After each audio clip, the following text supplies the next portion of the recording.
龍哥，做咩你喺度啊？龍哥啊，你有職業病發作啦！哦，呢個係戲曲規律嚟嘅喎，出營就係咁噶啦，你唔識嘅咩？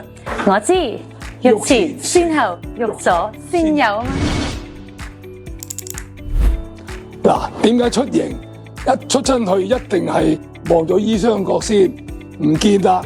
咁然之後先至溝過嚟，咁嗰個就上場，啱啱喺閘雙角台口同你一照面，咁就上去俾禮啦。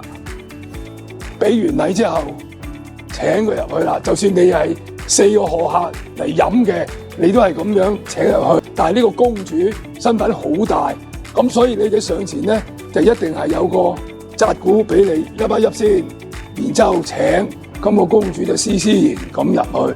咁點解？因為如果做戲嘅時間你行出嚟就見到，咁啊冇晒做戲嘅程式咯。啊，入到嚟呢處，咁啦，如果真係有身份分開嘅咧，就分大細位啦。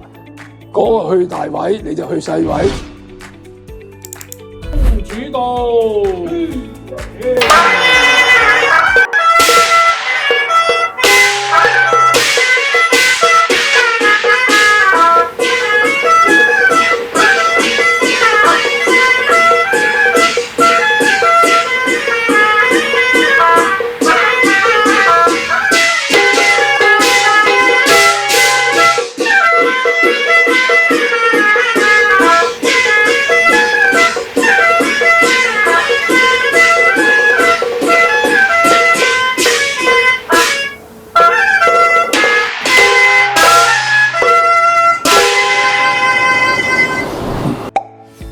我細個睇大戲嘅時候，啲官好威㗎。